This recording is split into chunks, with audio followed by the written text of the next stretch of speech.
Assalamualaikum warahmatullahi wabarakatuh. Selamat siang dan salam sejahtera masyarakat Jawa Timur. Hari ini kita akan berdiskusi dan berdialog dengan para anggota Dewan kita yang terhormat.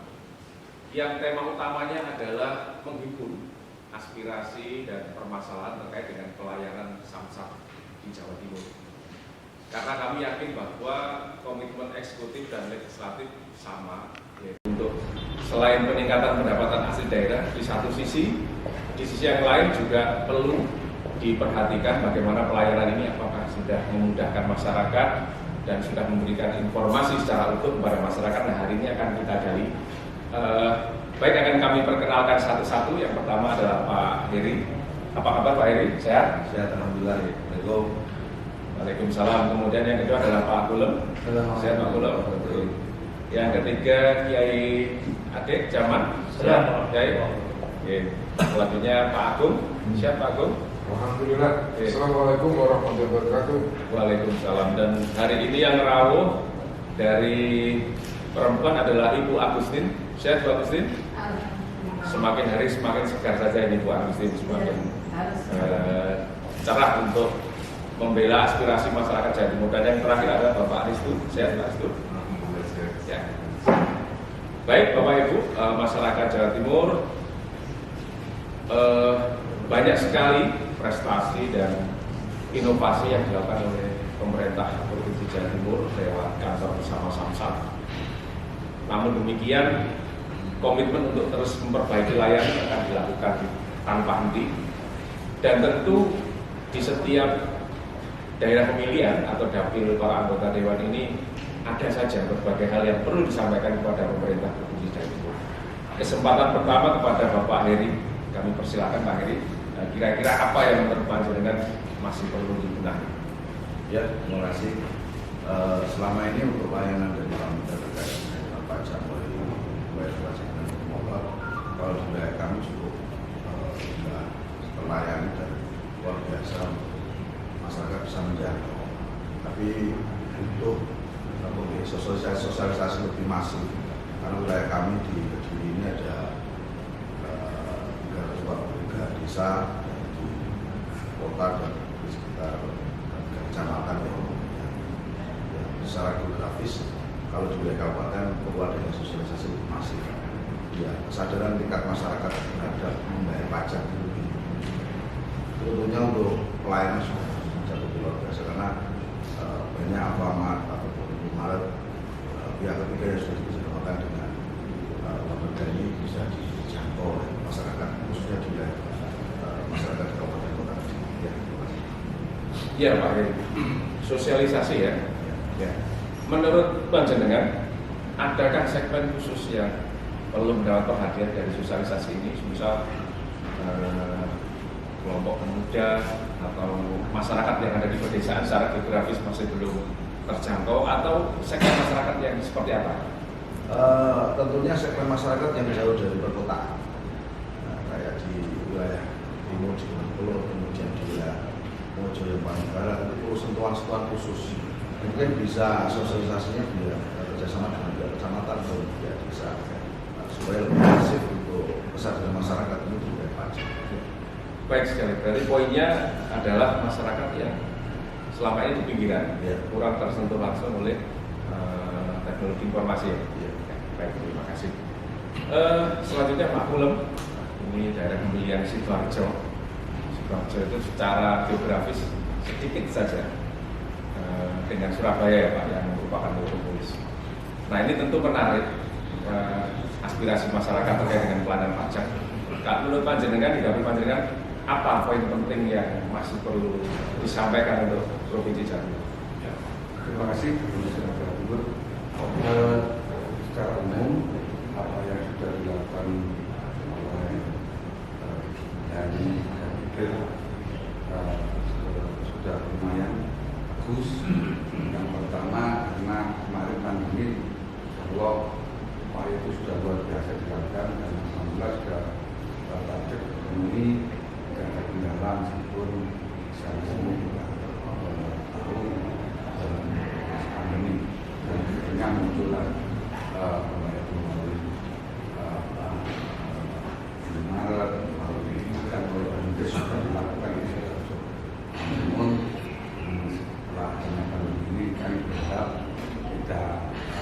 turun, bagaimana mungkin punya perencanaan bumdes di Kabupaten Sidoarjo saya itu mudah-mudahan penunjukan bumdes yang mampu membayar pajak ini kayaknya dengan adanya sudah tidak ada pandemi, kayaknya itu tidak dilakukan. Upaya itu seakan-akan sudah selesai sehingga tidak dibutuhkan lagi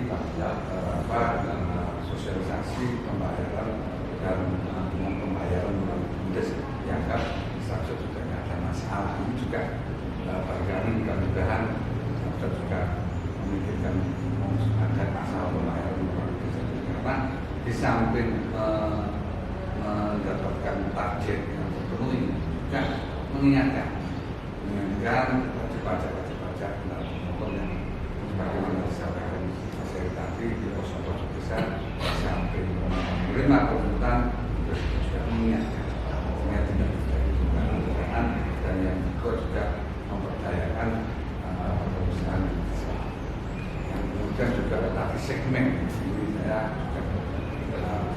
memasukkan segmen anak muda pelajar. Kalau dulu mahasiswa, sekarang pelajar sudah berkendaraan dan sudah merasa itu kendaraannya sendiri. Ini yang kadang-kadang tidak merasa bahwasanya ada tanggungan dari wajib pajak atau yang pelajar yang merasa sudah memiliki kendaraan menggantungkan ke orang tuanya, sementara orang tuanya sudah memberikan amanah penuh kepada pelajar. Lupa ya, orang tuanya sudah memaslahkan, anaknya lupa. Anaknya benar lupa. Satunya untuk beli yang lainnya itu mudah-mudahan ada sosialisasi kepada mereka di kafe-kafe atau di sekolah-sekolah. Oke, segmen pemuda. Pak Bulem, Sidoarjo itu kan meskipun disebut desa ya, tapi sependek saya tahu kan hampir seluruh masyarakat sudah melek digital, hampir semuanya menggunakan aplikasi. Panjenengan tadi mengusulkan untuk penekanan kepada BUMDes. Kira-kira masih ada kan masyarakat Sidoarjo yang membayar pajak ke BUMDes? Padahal di daerah manapun di desa di Sidoarjo sudah bisa menggunakan gadget atau sudah dijangkau oleh luar. Mungkin perlu penajaman di sini. Ya, pada saat pandemi memang itu selalu kami suarakan dan kami mengiring dan kita dosen ke daerah-daerah bahwasanya karena sekarang BUMDes sudah di semua desa sudah berdiri, maka di samping agar target terpenuhi memudahkan dari warga desa, ada warga desa yang mungkin sepeda motornya tidak pernah kota sama sekali, kecamatan saja tidak pernah untuk mengangkut sebagaimana daerah Sawan tambah daerah tambahnya untuk mengangkut hasil panen tambah itu juga bisa di daerah Prambon lebih dekat dengan Mojokerto daripada itu upaya untuk membayar melalui BUMDes ini mudah-mudahan dilakukan sekaligus agar sadar dan ingat sesuai dengan target tidak menunggak atau jatuh ini. Oke, terima kasih Pak Bulem. Jadi semua masukan akan menjadi masukan penting bagi pemerintah Provinsi Jawa Timur. Jadi istilahnya jaringnya harus lebih luas lagi. Ya, terima kasih Pak Bulem. Selanjutnya Kiai Akhir Zaman. Sebelum bertanya tentang aspirasi, saya ingin tanya secara pribadi. Panjenengan kira-kira kalau membayar masih membayar sendiri atau menyuruh orang ya? Anak saya. Oh beda. Artinya untuk hal-hal seperti itu panjenengan masih kontrol langsung ya? Iya. Oh oke. Oke, di tapal kuda tentunya punya karakteristik khusus ya? Iya. Punya karakteristik khusus. Dengan segala terobosan yang ada, masihkah ada hal yang ingin disampaikan untuk perbaikan pelayanan? Pertama yang harus disadari bahwa Bapeda ini mempunyai sumber daya manusia yang terbatas, pegawai terbatas, sementara layanan begitu luas. Karena itu harus mampu memanfaatkan kolaborasi dengan pihak lain. Apakah itu pelaku usaha atau pusat-pusat keramaian, situ di pasar untuk menyampaikan terobosan-terobosan kemudian wilayah karena keterbatasan tenaga yang ada.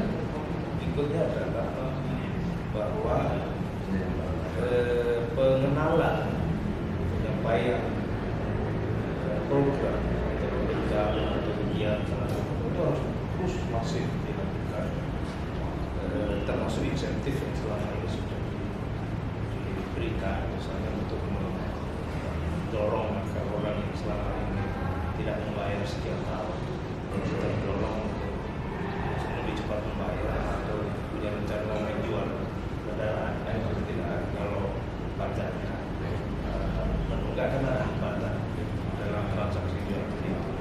Jadi itu juga diberi sehingga orang tidak mudah lagi membeli kendaraan yang ada masalah pajaknya.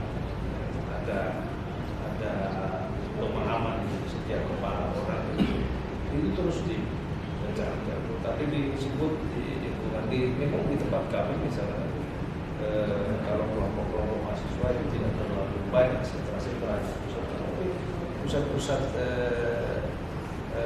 pasar pertanian TPK pelelangan ikan.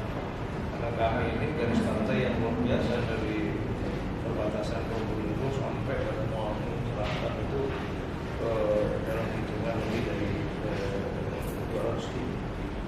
Jadi garis pantainya 300 kilo di tempat-tempat pelelangan ikan. Orang itu ada ada promo-promo untuk membayar pajak tidak perlu keluar rumah, yang cukup di ruang tamu. Semakin itu, jadi itu memanfaatkan jejaring itu karena tadi itu keterbatasan kita punya. Dengan kerjasama selama ini sudah melakukan hasil yang baik diluruskan, tapi itu sudah dilebarkan jangkauan supaya memberi hasil yang benar. Ya, maksudnya jemput bola ya. Itu Khusus tapal koda, kalau daerah lain kita menyiapkan tempat-tempat untuk pembayaran. ya. Kalau di tapal koda beberapa titik harus ada petugas yang datang langsung. Ada. Kalau ada yang begitu juga, tapi juga ada papan-papan reklame. Oh, penguatan informasi. Supaya dia punya awareness, punya kesadaran bahwa cara membayar pajak itu tidak lagi seperti itu. Mudah sekali. Kan rata-rata setiap keluarga sudah punya anak yang berkelas. Ya, betul. Itu jauh lebih tahu. Kalau saya itu memanfaatkan anak saya yang jauh lebih berkelas untuk menyelesaikan. Kalau panjenengan sudah nggak telaten membaca gadget ya, untuk membayar pajak ya. Baik. Artinya media itu bisa menembus lintas generasi ya. Minimal generasi Z-nya yang lupa, orang tuanya yang mengingatkan, tetapi target ketepatan pembayaran pajak bisa dilakukan. Betul. Oke, baik, terima kasih. Masyarakat Jawa Timur demikian tadi untuk beberapa daerah ternyata ada beberapa poin yang perlu diperhatikan oleh Provinsi Jawa Timur. Yang pertama adalah penguatan sosialisasi secara geografis di daerah yang terpencil. Kemudian yang kedua jemput bola. Ya, jemput bola ini tetap dilakukan mengingat pajak ini merupakan penyumbang terbesar. Kedua jemput bola. Ya, jemput bola ini tetap dilakukan mengingat pajak ini merupakan penyumbang terbesar pendapatan di provinsi. Baik, untuk kesempatan selanjutnya masih ada 3 orang wakil rakyat kita yang tercinta. Yang pertama saya panggil Mas saja pada Mas Agung. Ya. Saya tanya dulu, kalau bayar pajak dengan bayar sendiri atau menyuruh orang? Lebih sering tidak masalah, yang penting terbayar ya. Oke, Mas Agung, di daerah panjenengan apa aspirasi yang perlu disampaikan untuk Provinsi Jawa Timur? Iya, terima kasih Pak. Jadi Bapenda itu kan memang jauh harus menyiapkan sebuah sistem, sebuah sistem yang bersatuan itu harus disatukan secara filosofisnya agar bagaimana birokratisasi itu diberikan ruang yang seminimal mungkin akan memberikan kemudahan kepada masyarakat. Tapi realitasnya walaupun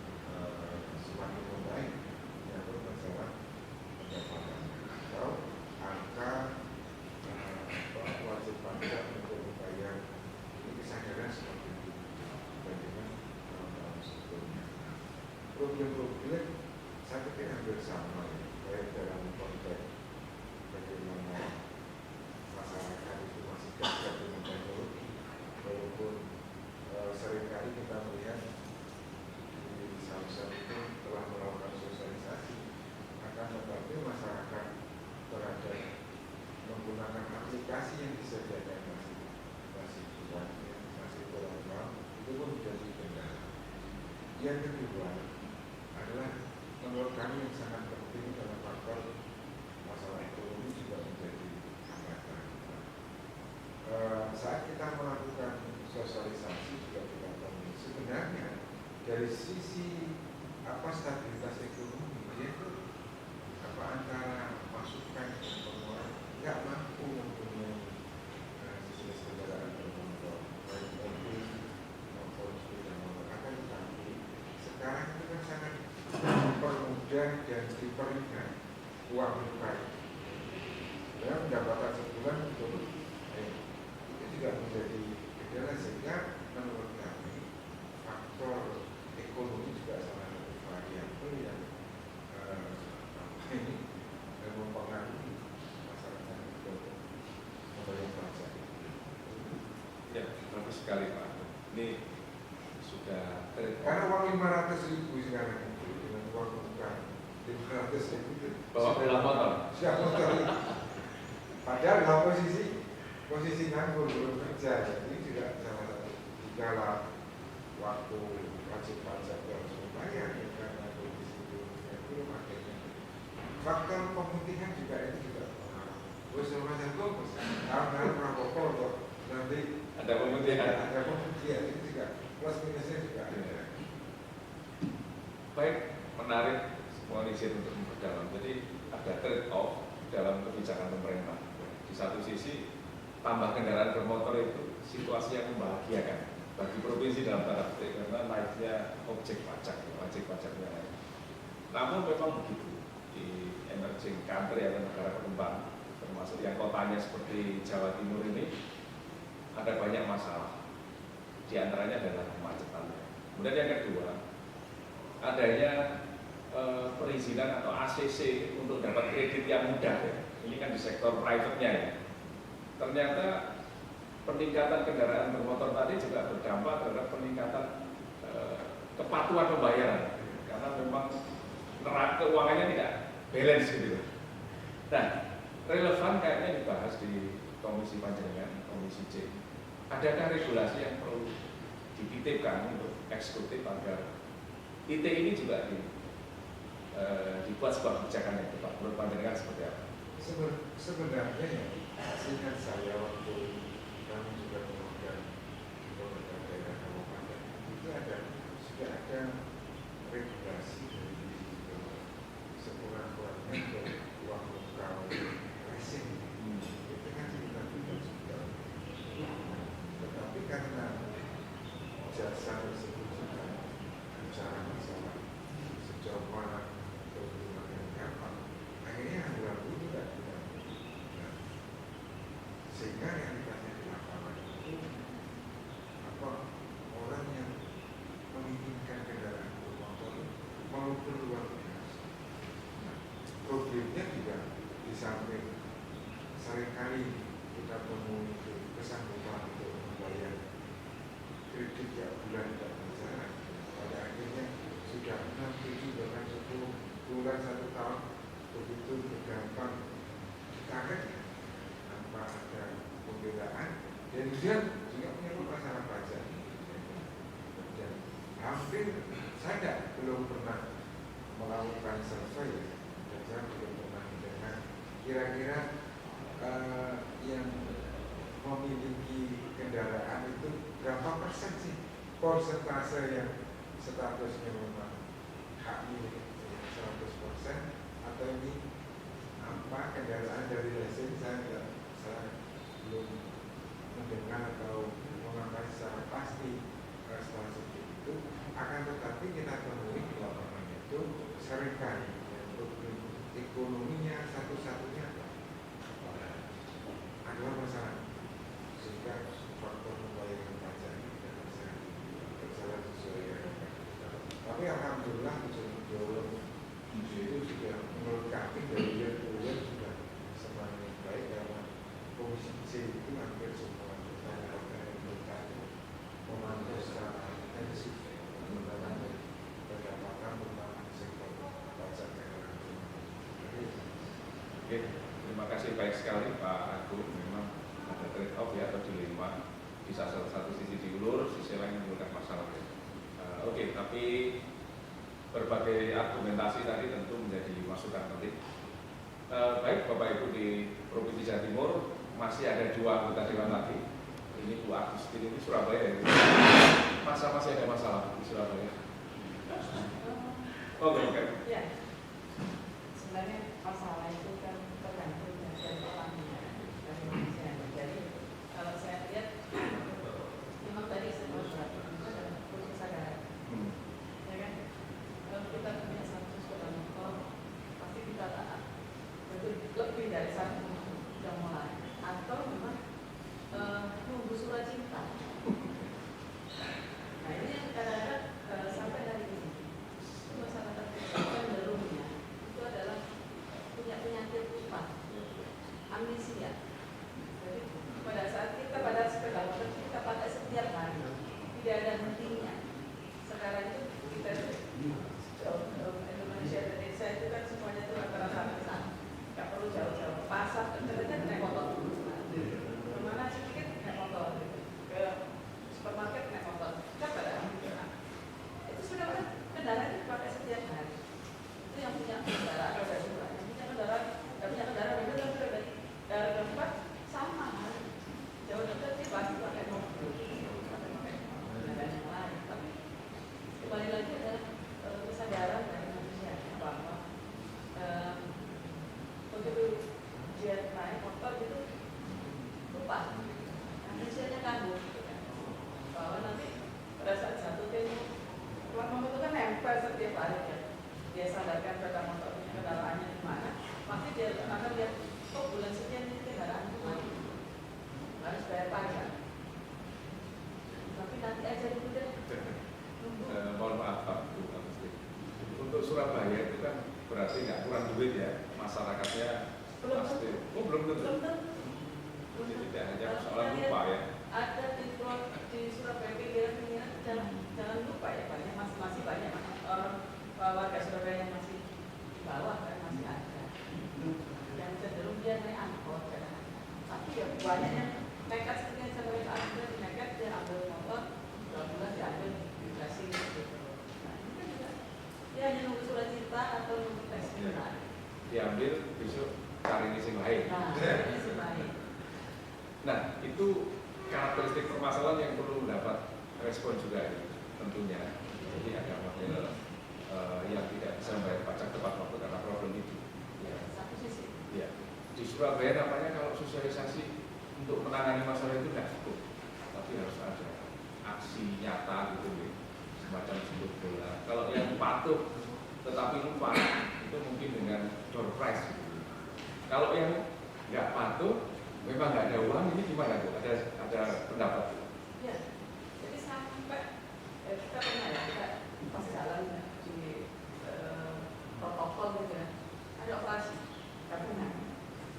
Ya. Operasi gabungan. Oh pakai operasi gabungan? Ada operasi gabungan.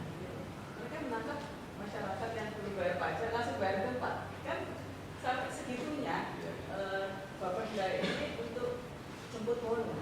Artinya Pak, kita kurangnya kesadaran bahwa sampai dilakukan untuk operasi gabungan itu adalah hal yang memang positif sih, ada kinerja ya, tapi harus nunggu. Apakah harus begitu di tengah jalan yang sebenarnya dia harus buru-buru, akhirnya kita operasi harus bayar di tempat. Bayar di tempat, difoto, selfie, di-upload di Instagram lagi. Nah, ini yang nggak benar, artinya kan jangan sampai hal itu terjadi. Itu yang pertama. Yang kedua, terkait dengan beberapa hal masyarakat kita itu menunggu pemutihan. Mas tunggu aja, nanti kan memang habisnya misalkan nanti bulan Agustus ini ada hari jadi hari kemerdekaan, pasti pemerintah punya kebijakan, ada potongan denda. Mereka nunggu itu. Nah,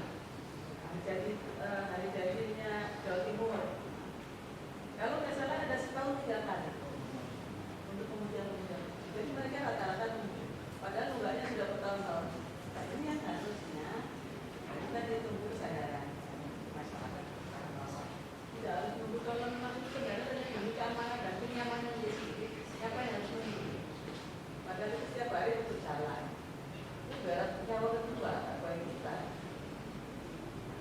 Itu saran kami bahwa ayolah warga Surabaya, khususnya ini Surabaya, saya mau di Surabaya, jangan sampai menunggu surat cinta, jangan nunggu sampai ada operasi gabungan, tapi tertiblah pada saat jenengan pakai kendaraan di jalan. Nah ini jangan sampai ada operasi dan sebagainya, atau nunggu lagi pemutihan. Ini untuk masyarakat, tapi untuk pemerintahan baik kota kabupaten seluruh Jawa Timur. Nah, ini juga kami ingatkan, plat merahnya itu tolong dibayar, jangan nunggu diputihkan 5 tahun, diputihkan akhirnya nggak bayar. Plat merah ya Bu? Plat merah yang mana di dalam setiap kesempatan bahwa yang namanya kendaraan operasional yang disediakan oleh mereka setempat itu sudah dibayar, sudah disediakan anggaran untuk bayar pajak. Tapi tidak tahu kenapa tidak pernah dibayarkan, tapi tidak dibayarkan, nunggu sampai kemudian sehingga hilang. Oke lah kalau kendaraan itu misalkan rusak atau hancur zaman atau sudah aus atau sudah tua tidak ada masalah. Tapi kalau sudah masih ada, pasti ternyata tidak dibayar wajibnya, terus mau kemana? Pemerintah ini sama-sama pemerintah. Ya. Kita sudah pernah melakukan, sudah itu dana bagi hasilnya potong aja. Saya seringkali rapat dengan teman-teman bapaknya menyampaikan bahwa masih ada kota kabupaten yang enggak dan plat merah.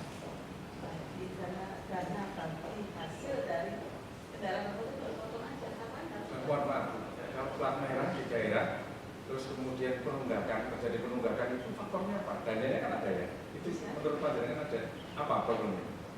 Kok masih menunggak itu? Saya nggak tahu apa persoalannya. Kalau saya melihat kadang-kadang mereka enggak, kadang nanti aja ada bayarin kan, ada Kelalaian ya? gitu kan. Kelalaian. Nah, nanti pada saat ini sampai 1 tahun, 2 tahun, 3 tahun, nunggu 5 tahun kemudian. Yang Kasihan masyarakatnya yang bayar setiap hari kerja bayar tiap bulan atau setiap tahun, tapi pemerintahnya sendiri banyak tunggakan. penundaan bagi hasil atas akibat pelanggaran terhadap plat merah tersebut, yang plat merah itu sudah terjadi atau masih menjadi wacana? Oh belum, ini masih wacana ya? Selama 5 tahun saya di dulu DPR itu menyeramkan seperti itu, tidak ada artinya ada pemutihan. Ya, kalau kemudian kan sudah berkurang pendapatannya, tapi bagi hasil tetap jalan. Pada tahun 2025 dengan adanya Undang-Undang 1 2022 ya, bagi saya dana perimbangannya apa bagi hasilnya kota provinsi itu lebih besar kota kabupaten daripada provinsi. Nah, kalau sudah seperti itu, bagaimana? Dan nasibnya teman-teman Bapenda yang menarik pajak, tapi ternyata di dalam sendiri masih seperti itu. Ya, terima kasih Bu Agustin. Bapak Ibu, masyarakat Jawa Timur, ini ada warning keras dari Bu Agustin. Yang plat merah ya, plat merah jangan sampai terlambat membayar pajak. Baik, yang terakhir ada Bapak Aristu. Di daerah pembeliannya tentu juga memiliki banyak cerita Pak yang perlu disampaikan. Kami persilakan. Pada prinsipnya kalau masyarakat daerah ya kami nggak bisa bedanya cukup terus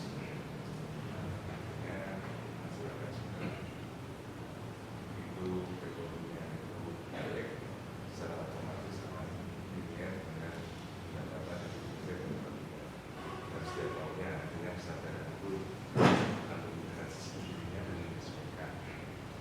Nah kemudian untuk sendiri saya pikir semua proses bisa dilakukan baik itu juga melalui channelnya, melalui perbankannya, melalui samsat induknya dan berbagai proses dan itu memang luar biasa mereka memang sadar betul bahwa pendapatan provinsi Jawa Timur itu cukup banyak ada di Jakarta dan supporter biaya karyawan dan kemudian proposal tersebut sangat terus dan masyarakat saya pikir juga sudah menyesuaikan adaptasi dengan kondisi jalan yang mungkin tidak bisa dipaksakan di jalan harus cepat mengendali tapi lambat laun lama-lamaan itu akan menyesuaikan sendiri. Kemudian untuk pembayaran melalui indeks, pembayaran melalui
poinnya adalah secara umum menurut panjenengan inovasi sudah bagus ya, cuma perlu diimbangi bagi masyarakat pedesaan, nelayan, petani, buruh ya Pak ya. Sektor-sektor pelayanan publik yang dirasa kurang, please deh dibenahi ya, karena biar imbang antara tarikan pajak dengan pelayanan publik. Baik, Bapak Ibu, masyarakat Provinsi Jawa Timur, demikian tadi banyak sekali aspirasi yang disampaikan oleh para anggota Komisi C yang terhormat, dan semua tidak lain dan tidak bukan adalah kecintaan beliau terhadap panjenengan semua masyarakat Jawa Timur dan untuk kemajuan masyarakat Jawa Timur. Namun sebelum diakhiri, kami ingin mengucapkan yel-yel yang akan disampaikan oleh para Komisi C. Dekat dulu Pak, nah, sini punya yel-yel ya, punya jargon ya, seperti di Surabaya Barat kemarin seru. Samsat Kediri apa gitu, punya nggak? Punya bukan? Seru kemarin yang di Raja Wali itu, Raja Wali itu punya ya gitu. Surabaya Utara nih. Setelah video itu Samsat Raja Wali apa bayar pajak apa? Nggak ada. Ya udah nanti dikat ya Pak ya. Mungkin cukup gitu ya penutupnya. Baik, terima kasih Pak.